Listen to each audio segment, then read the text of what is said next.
I think after Calvin, I have more books on Jonathan Edwards than anybody else. Here are just so I had to really choose which ones to bring, but just thinking of biography in particular, just to mention three. This one came out in the 80s. This is a very handsome Banner of Truth. Ian Murray, Jonathan Edwards, a new biography. So this is very good, an excellent biography. Banner of Truth and Ian Murray, he's a terrific biographer, very sympathetic.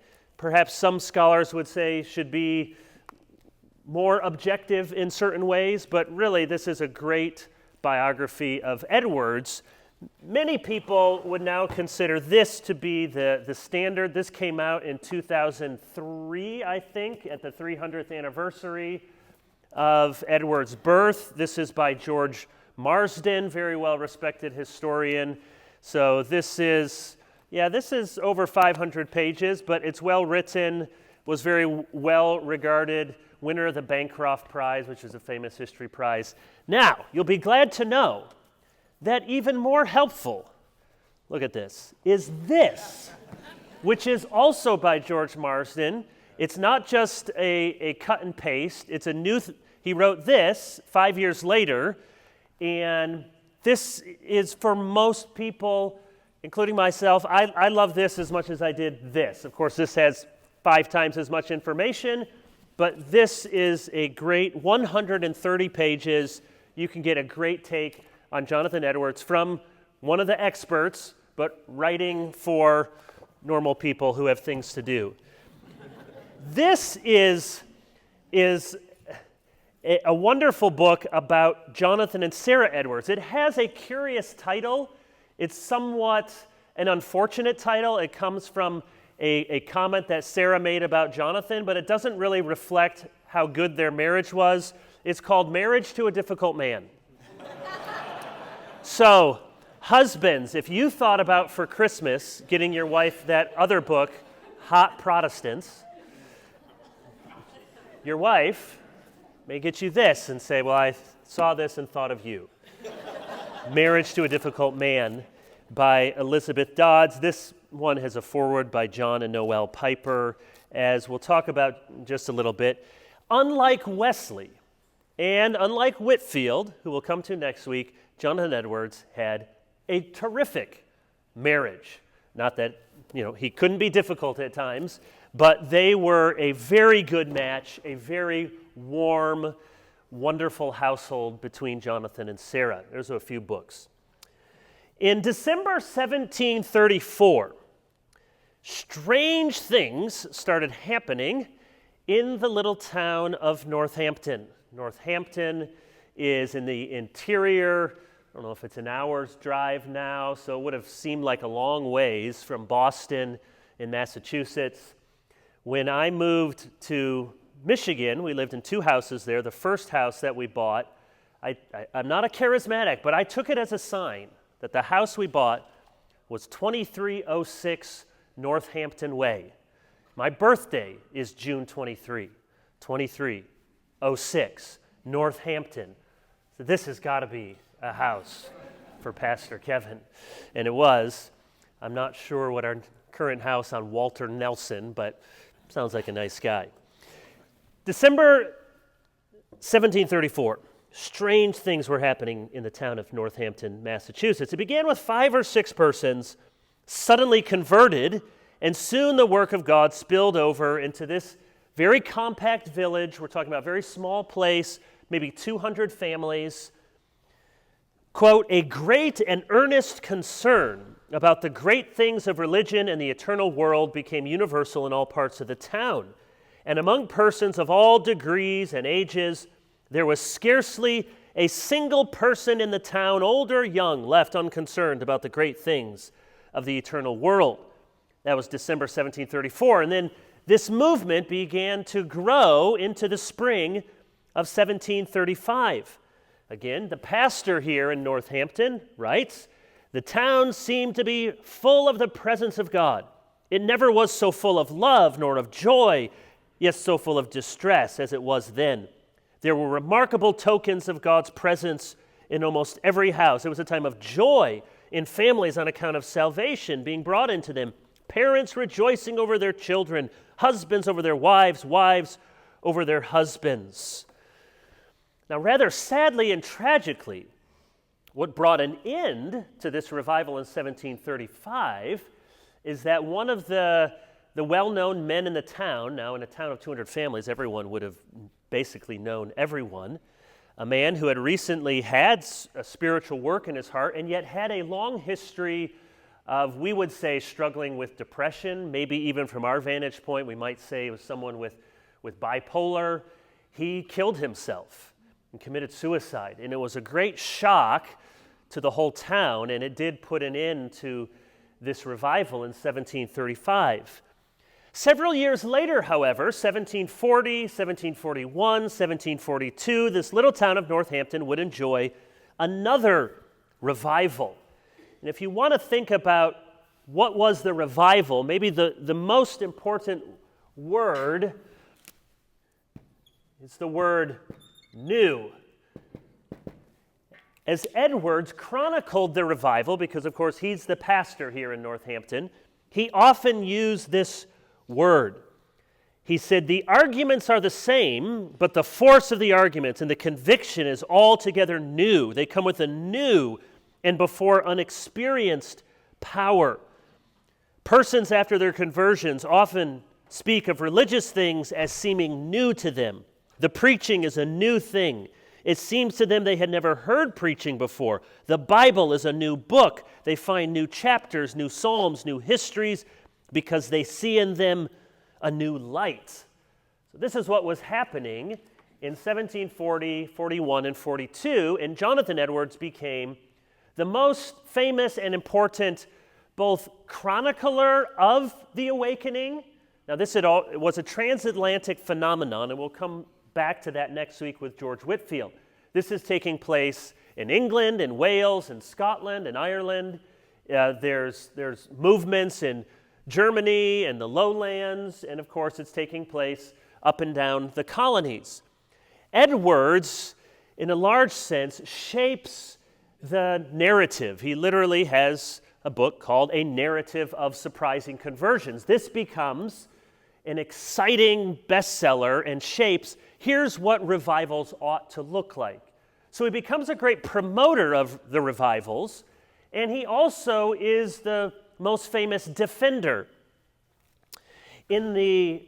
Around this time, we don't have time to get into this, but the Presbyterian Church splits into old lights and new lights.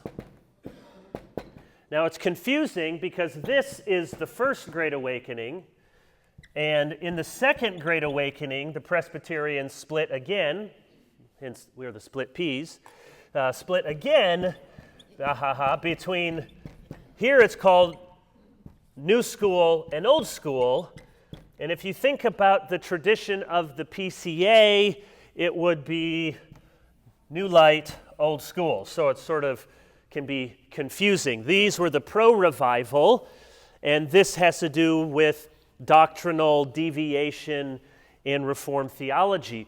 But here, Edwards is at pains to defend the revivals. And he does so most famously in a book called Religious Affections. Now, when you hear the word affection, you probably equate it with emotion.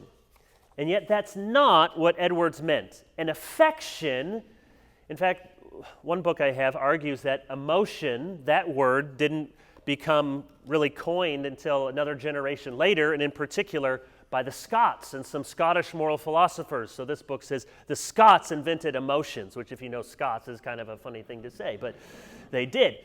So affection, we hear emotion, but throughout Western theology and philosophy, there is a distinction. They don't talk of emotions, they talk of affections and passions. The Westminster Confession famously said God is without parts or passions. And you say, well, that sounds strange.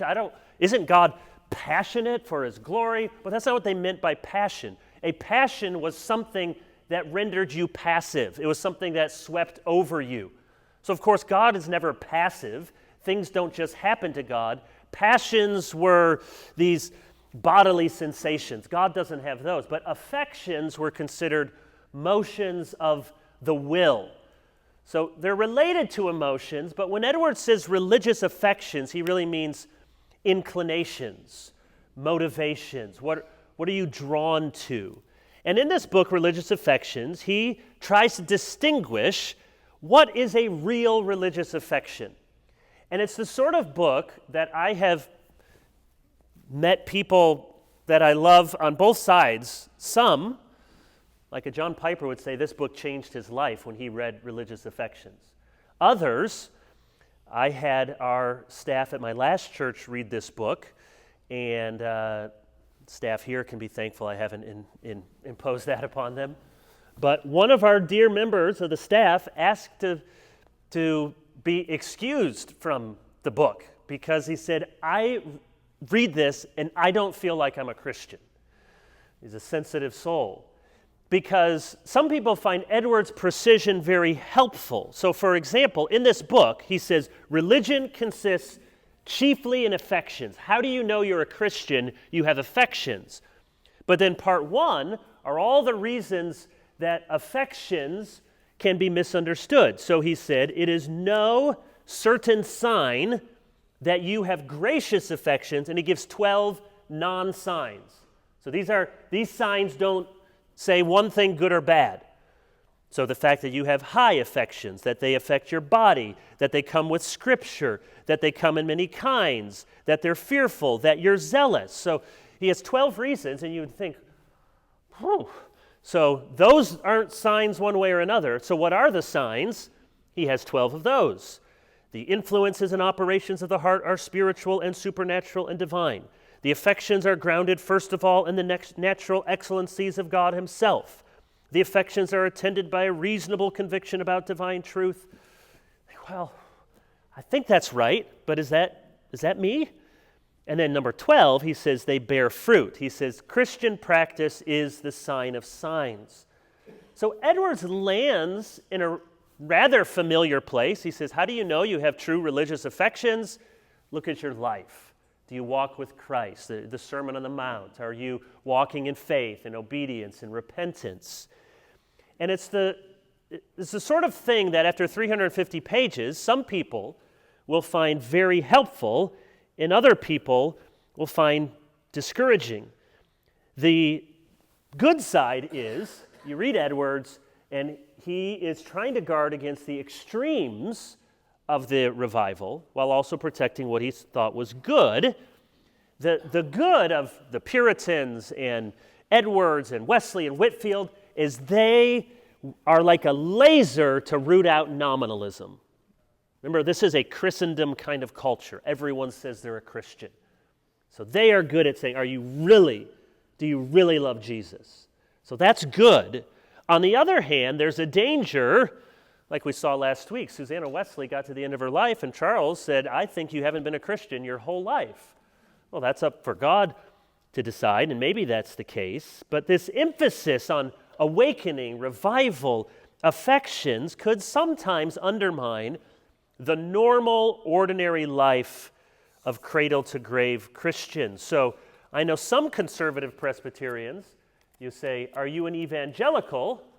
And they'll say, no. And you say, wait a minute, but you're conservative. And they say, well, yes, but evangelical means a certain view of the revival, and they see themselves more as old lights, and they would say, this whole insistence that you have to be able to tell when you were converted and you have to have an experience in your life, these things are a part of the revival tradition, and I don't affirm it.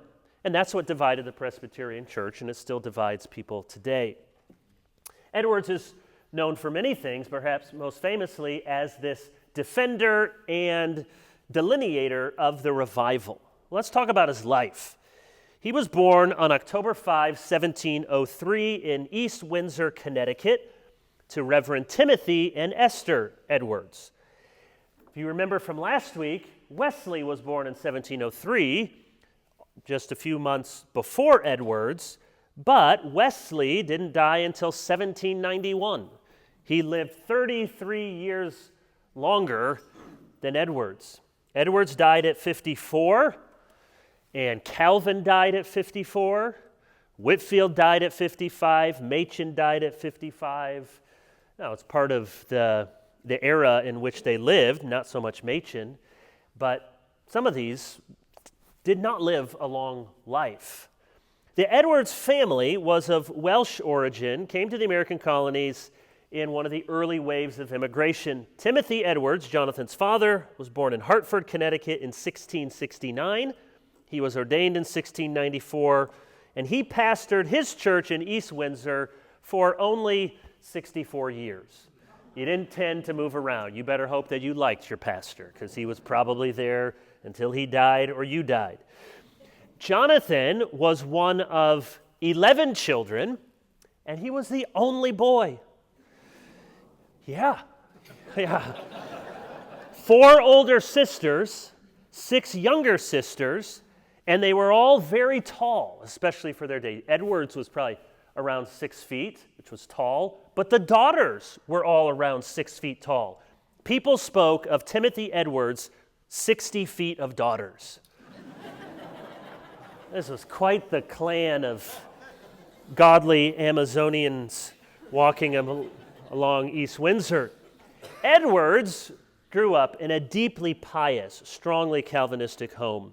Personal family devotions, morning and evening, a strong emphasis on obedience, devotion to Christ. Now, this is the sort of household, and you can probably think in your own life and family, some people rebel against this. Benjamin Franklin rebelled against this kind of family.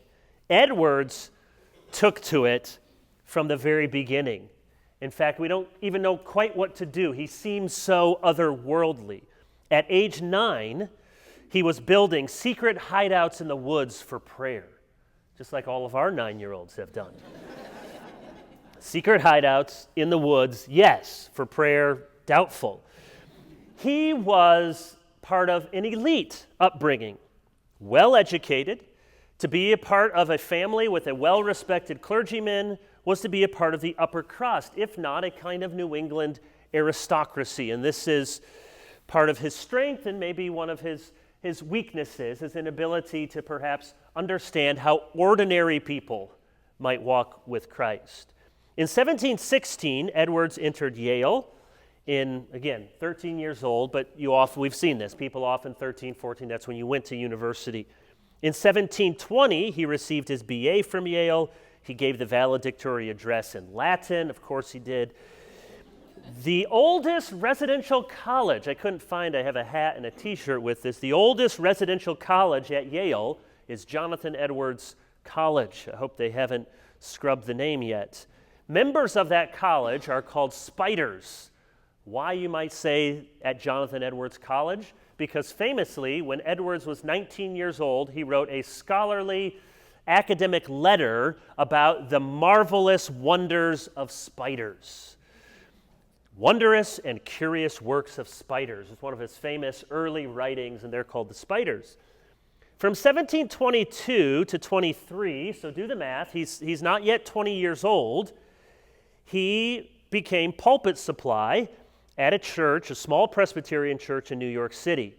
So he's 19 years old, and he's preaching there for a year or so. And it's during this time he penned famously 70 resolutions.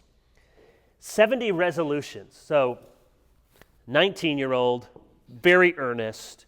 Here's just a sampling. Resolution 1, that I will do whatsoever I think to be most to the glory of God.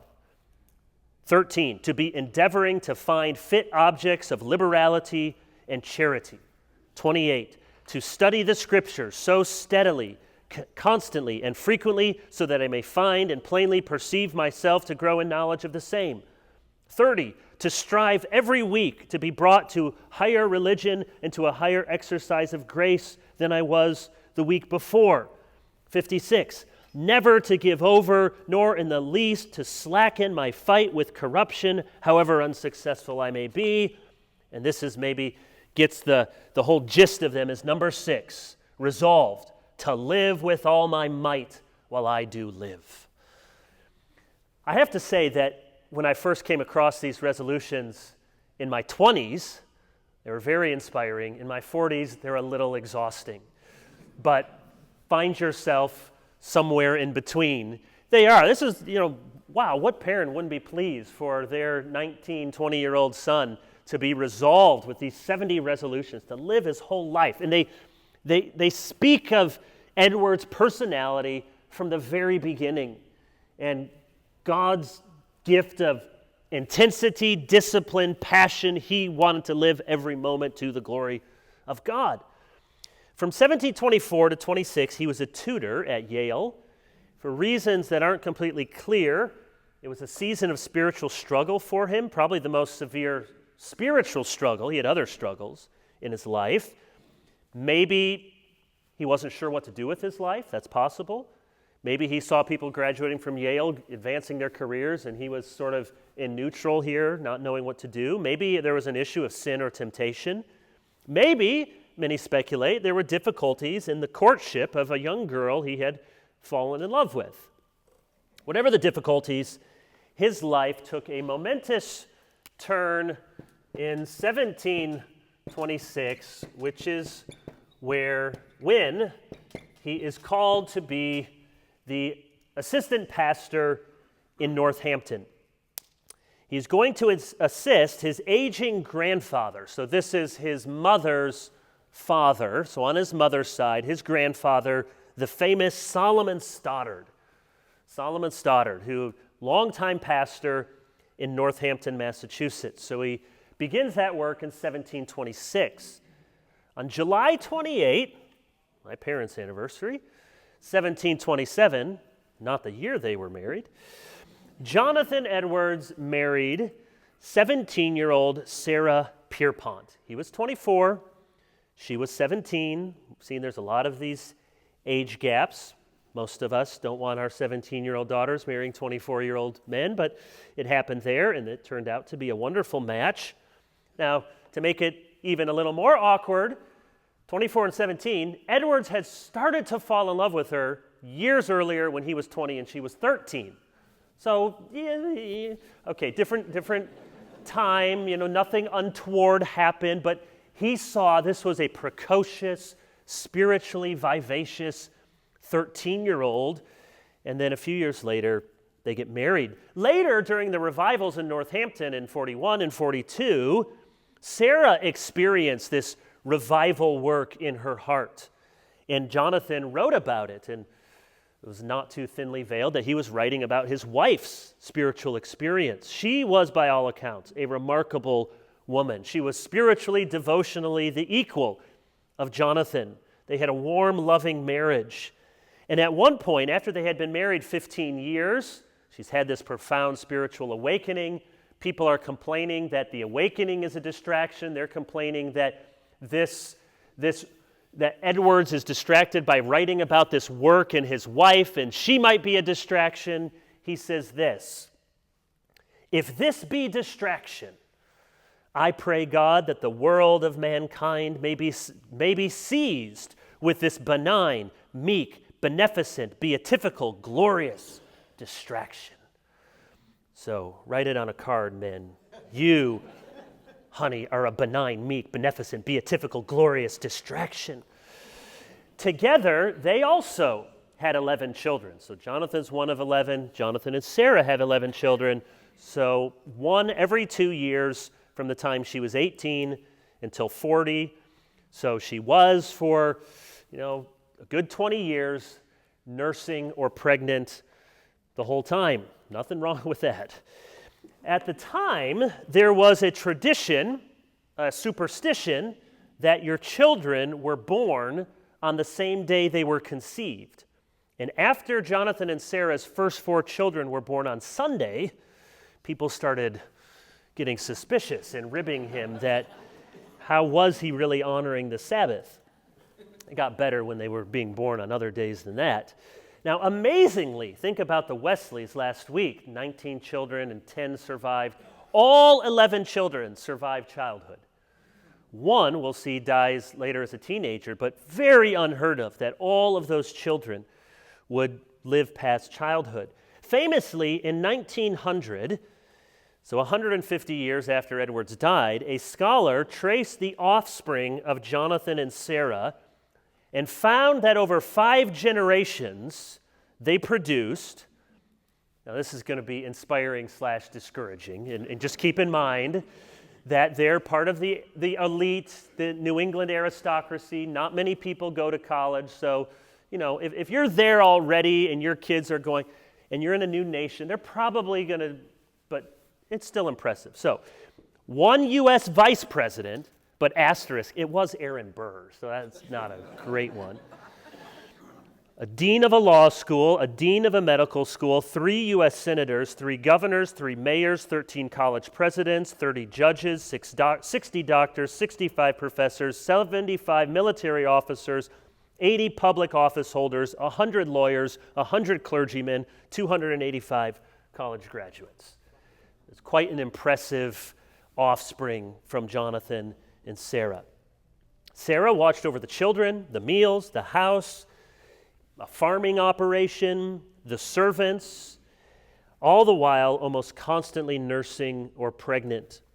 It should be noted, as everyone will note today, that the Edwards owned slaves, usually one African woman who tended to the needs inside the home. In 1729, after 57 years as a pastor, Solomon Stoddard died. So 1726, he becomes the associate pastor. 1729, then Solomon Stoddard dies, and he becomes the senior pastor there at this leading church. To inherit the pulpit from Solomon Stoddard in Northampton was a big deal. What was the church like? It was a traditional congregational church, 620 communicants in a town of about 1,000 people. Remember I said there's about 200 families, 1,000 people in the town, 620 communicants. Edwards catechized the children. He did some counseling, but mostly he studied. He preached 2 2-hour messages each week. Yeah, so it's not so bad for you. He is famous for recollecting that his daily routine was to spend 13 hours a day in his study. He did not cultivate a leadership team. He did not administrate. He did not lead a small group. He visited families when called upon, but that was not his practice to go out, as some other pastors did, and visit all the families. He read, he prayed, he studied, he wrote. Now, we can look back and say it may not have been the best balance, and we'll come to in a moment where perhaps this practice came to undermine his ministry. Yet Edwards believed this was the work he had been called to, this was the work he was most suited for, and we can hardly argue with him that this was the work he was most suited for. New England, remember, founded by Puritans dissatisfied with the Church of England, their lax approach to worship, and so initially in New England, and this either Puritan Anglican tradition or this dissenting congregational tradition are very adamant that if you're going to be a full member of this church, you need to have some kind of personal walk with the Lord. And it would be good if you could recount something like John Bunyan's story of Pilgrim's Progress. Can you give me something of a story to show that you're not just a nominal Christian, you're a real Christian? Well, over time, you can understand that congregational pastors in a new setting, a new kind of Christendom, they begin to revert to more of a traditional Church of England parish model where they assume that really everyone in the town should be a part of the church. Everyone has a right to be a part of the church. And so Solomon Stoddard famously institutes what's called the halfway covenant. The halfway covenant said that if you were baptized, you could have your children baptized even if you were not a full communicant member of the church. So you were baptized, these are all people baptized as babies. So you're baptized, you grow up in the church or around the church, you never quite profess faith in Christ or have any kind of conversion story, but you were baptized. Solomon Stoddard said, halfway covenant, you can still have your children baptized. Edwards found this to be a disagreeable practice. So Stoddard famously said that the Lord's Supper was a converting ordinance. And so you might not be a believer, and you come to the Lord's Supper, and that experience converts you. Where Edwards said, no, the Lord's Supper is to be guarded, to be fenced. This is for people we know to be believers. It isn't that Solomon Stoddard wanted to have non-Christians be members of the church. Rather, he just didn't think you had to be sure that someone was a Christian. So it wouldn't be right to say Solomon Stoddard was some liberal or proto-liberal. They're trying to negotiate these different socio-religious dynamics. And Edwards, over the course of his ministry at Northampton, will try, sometimes successfully, sometimes unsuccessfully, to undo this halfway covenant and this approach to church.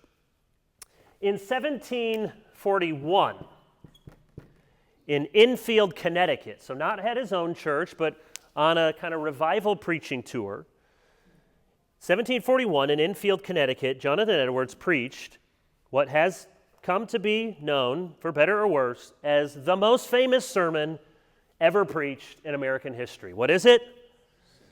Sinners in the Hands of an Angry God. As far as we can tell, Edwards was not a scintillating preacher. He did not have a strong voice. He preached from a complete manuscript that he had largely memorized. Unlike Whitefield, he did not use dramatic gestures. He read his manuscript, barely made eye contact with the congregation. His power came from the power of the truth delivered and the precision. So here's one of these famous lines from Sinners in the Hands of an Angry God. I remember growing up in a public school, and you get one of those big fat Norton anthologies. And what do you have, sure enough, for the Puritans? You get this sermon from Jonathan Edwards. The God that holds you over the pit of hell, much as one holds a spider or some loathsome insect over the fire, abhors you and is dreadfully provoked. His wrath towards you burns like fire. He looks upon you as worthy of nothing else but to be cast into the fire. He is of purer eyes than to bear to have you in his sight. You are 10,000 times so abominable in his eyes as the most hateful, venomous serpent is in ours. It's a flavor of Sinners in the Hands of an Angry God. Edwards never finished the sermon. He never actually got to the point which was building toward an offer of the mercy of God in Christ to forgive sinners. He never got there. People were so terrified. It is said people began lifting their feet off of the floor of the church lest they be swallowed up into the abyss below. The audience started screaming and moaning, "What shall I do to be saved? Oh, I am going to hell. What shall I do for Christ?" It is a justly famous sermon, even if it has often been used in a pejorative way to just say, well, that's Puritans, that's Christianity, that's Calvinists. Well, we should not be embarrassed of that sermon, and yet we should realize that is not a fair description of either Edwards or Puritanism or Reformed Christianity in its entirety. For example, if this 1741, Sinners in the Hands of an Angry God, 1738, Jonathan Edwards preached a sermon, Heaven is a World of Love. That never makes it in the Norton Anthology. He says, The apostle tells us that God is love, and therefore, seeing he is an infinite being, it follows that he is an infinite fountain of love. Seeing he is an all-sufficient being, it follows he is a full and overflowing and inexhaustible fountain of love. Seeing he is an unchangeable, eternal being, he is an unchangeable and eternal source of love. There, even in heaven, dwells that God from whom every stream of holy love, yea, every drop that is or ever was proceeds. There, this glorious God is manifested and shines forth in beams of love. The fountains overflow in streams and rivers of love, enough for all to drink of it and swim in it, yea, so as to overflow the world as if it were with a deluge of love. You didn't know that was Jonathan Edwards. Well, you probably did, but most people don't. One of the other incidents from Edwards' life, and one of the most significant things he ever wrote, though he wouldn't have known it at the time, was not one of his treatises, but a biography and a diary he published. 1749, he published The Life and the Diary of the Reverend David Brainerd. Who was David Brainerd? Well, as a young man, Brainerd became identified as one of these New Light pro-revival students. He had a profound experiential piety. He was like Edwards in many ways, just devoted, disciplined, passionate, zealous. Brainerd was expelled from Yale in 1742 for remarking that one of his tutors in the college had, quote, no more grace than a chair. Different time that was woke in 1742. He left school, Brainerd did, got ordained, and went to serve among the Native Americans near Stockbridge. So, a horse ride journey away from Northampton. He served in Stockbridge as a missionary. He saw many conversions. He also struggled with depression, with loneliness, with sickness. So he wrote this diary, which talked very openly about these experiences and his passion and zeal and his struggles. He was so sick, he was forced to leave the mission field, and he settled at nearby Northampton, and he lived with the Edwards the last 5 months of his life. He was nursed by Edwards' daughter, Jerusha. They fell in love during those months. Brainerd, however, succumbed to tuberculosis on October 9, 1747. He was only 29 years old. You also think about some of these dates. He was 29.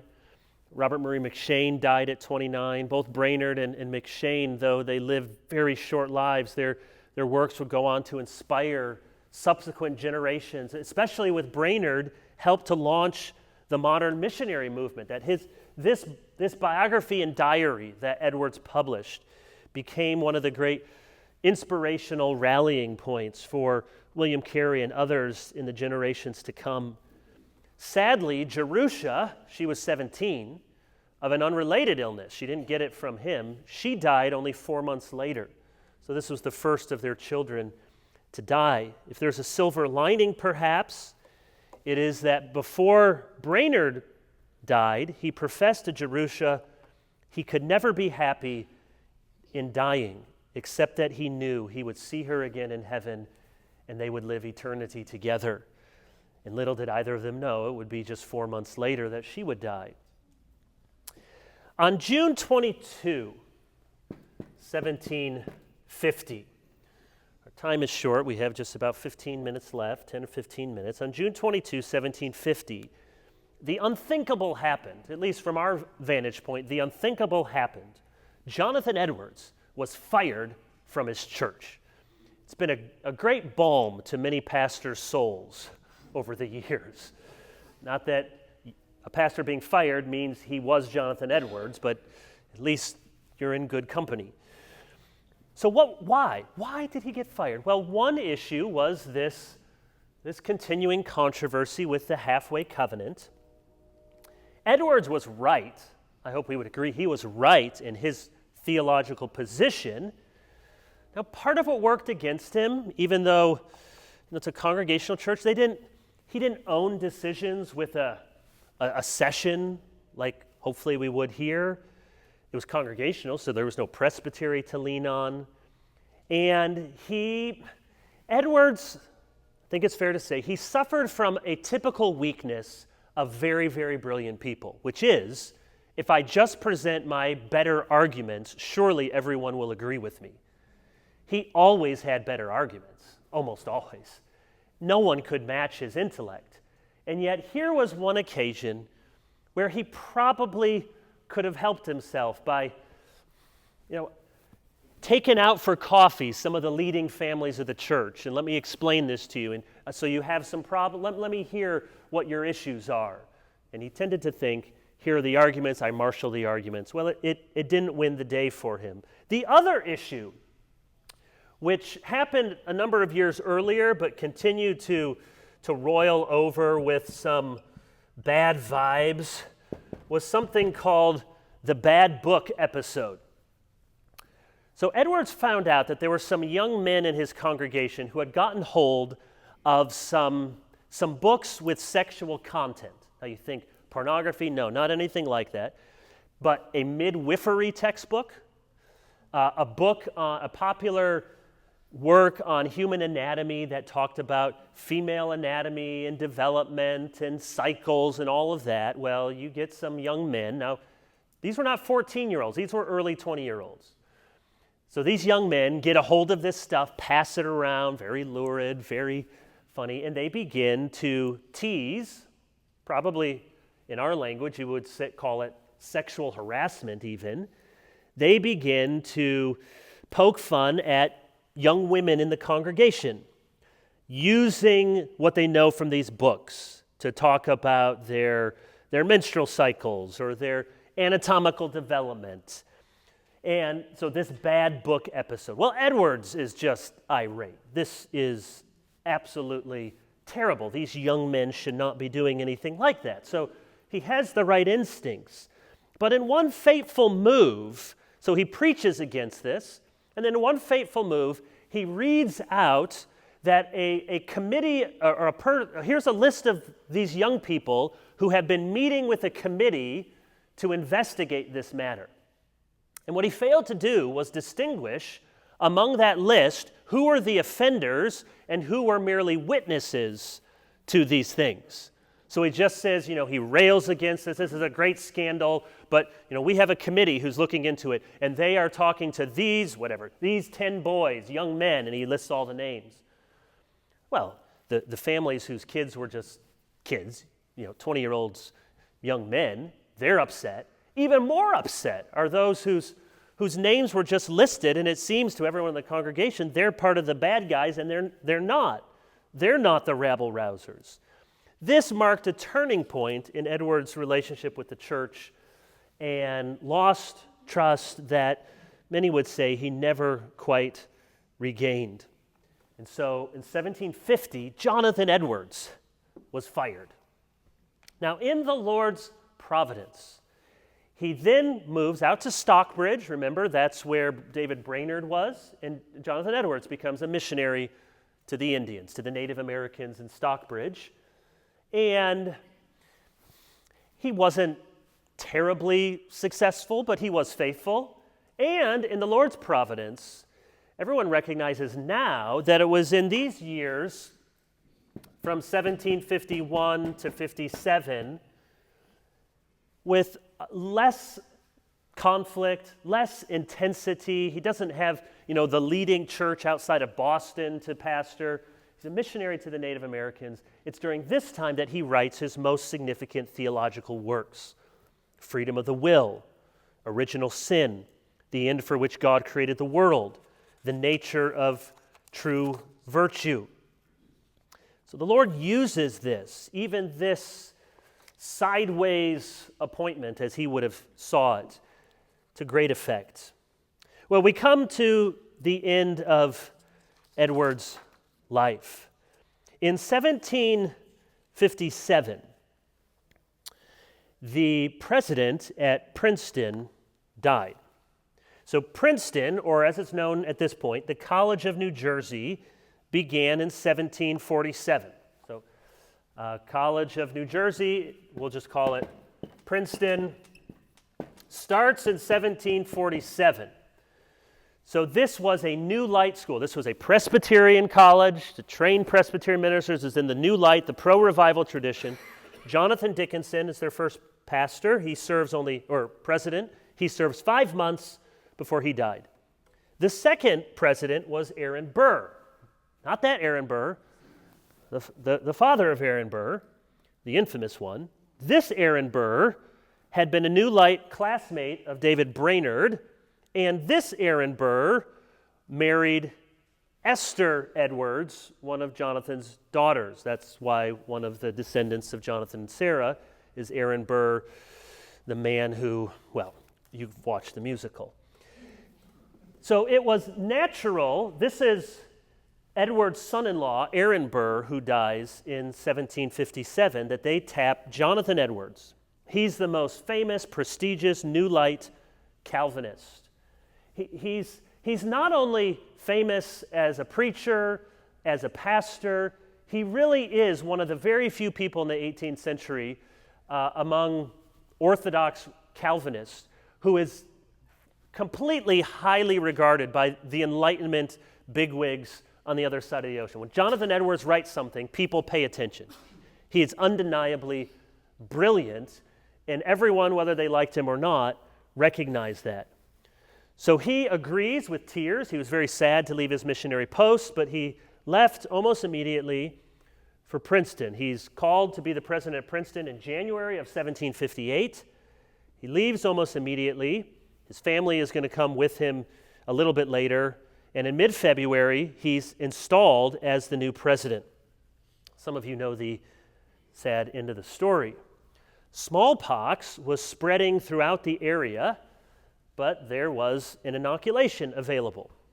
Well, vaccines then, and we might say even now on occasion, vaccines can come with risks, and they were especially then very controversial. But Edwards was always well-read on the latest scientific research. He was probably cutting edge with these things, so he was very confident in taking the smallpox inoculation. He had Esther take it there at Princeton. Remember, it's her husband who just died. He has all of his grandchildren take it, and they're all fine. Jonathan Edwards was not. On March 22, 1758, he died from complications due to the smallpox vaccine. So they give you a little bit of the inoculation that your body develops. Well, he developed a secondary illness, an infection, and he died from taking the inoculation. Later that October, Sarah died. Earlier in the spring, his daughter Esther died. So for 30 years, the family had been blessed with unusually good health for the 18th century, losing only Jerusha back in 1749. But now in the span of a year, their son-in-law Aaron Burr died, their daughter Esther died, the patriarch Jonathan died, and the matriarch Sarah. All were dead by the end of 1758. How should we assess Jonathan Edwards' life? Much, much more that I could say. One author puts it like this: like a great tree, Edwards' thought was rooted in one spot, the Calvinist tradition, yet with branches stretching far and wide. You could argue that if there's a center to his thought, it is certainly the greatness and the sovereignty of God. It led to some unusual philosophical ideas. So Edwards had this idea, which others had called occasionalism, which is that the universe is created every instantaneous moment. God is so sovereign that this world now is created each moment, each subsequent occasion. He also held to a Berkeleyan, George Berkeley or Berkeley, the namesake for Cal Berkeley, this Irish philosopher, to his form of idealism. Not idealism like I'm going to be the best person I can be, but the philosophical idealism, which says that physical matter only exists in the mind. So you say, well, why would Edwards think that? Well, it was part of his effort to put front and center the sovereignty of God. So he said, the physical world only exists insofar as God's mind thinks that it has no independent existence except that God is thinking it. Now, later, when John Witherspoon will be the president at Princeton, he makes a point to flush out all the idealists, all the Edwardsian idealists, and famously has a Scottish common sense philosophy. So Edwards had some unique views, and sometimes we make a mistake if we think he's the plumb line of Reformed theology. He was very traditional in some ways, defending the sovereignty of God, the wrath of God, original sin, but he was also a philosophical innovator. And so people have found in him, sometimes charismatics like him, because he has such emotive qualities and these ecstatic experiences. Sometimes Roman Catholics have appreciated because Edwards almost puts love into the equation as part of justifying faith, puts almost something else in there.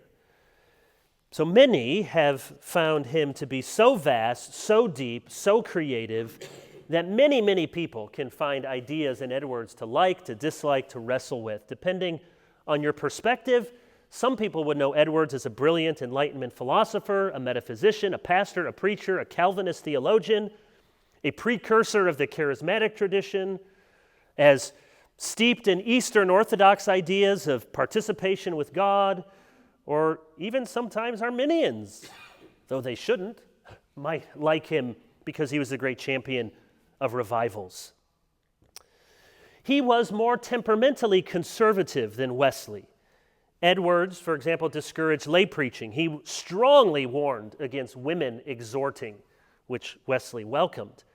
Edwards, now again, your family doesn't explain everything, but you can't help but look back at Wesley's family and look back at Edwards' family. Edwards grew up in a stable home, in elite circles. They weren't constantly destitute, all of which were different from Wesley. Edwards grew up in an ordered world of safety that made sense. He was, and here I have to conclude, a unique combination, rigorously logical, but almost mystical in his experience. He loved nature and creation. He was also fastidious with his schedule and food. One of the best examples in church history of a very warm, passionate heart and the strongest mind. Someone said, and this is maybe the best way to think of him, he was like an old monk in the modern world. Gaunt, ascetic, he was fastidious, he was constantly experimenting with how to eat less food and how to discipline his body. He was like the monastics of old, 13 hours in the study, except he had a wife and 11 kids and a congregation to pastor. He could be, to use our phrase, socially awkward. He didn't like small talk. He was maybe not adept at understanding ordinary people. No one before or since could really live up to his standard of intellectual rigor, personal discipline, and spiritual fervor. It was impossible for anyone to match. And so we learn from Edwards. We find inspiration in Edwards. You can find great intellectual depths in Edwards. So let it be, as I said about his resolutions, inspiring rather than exhausting.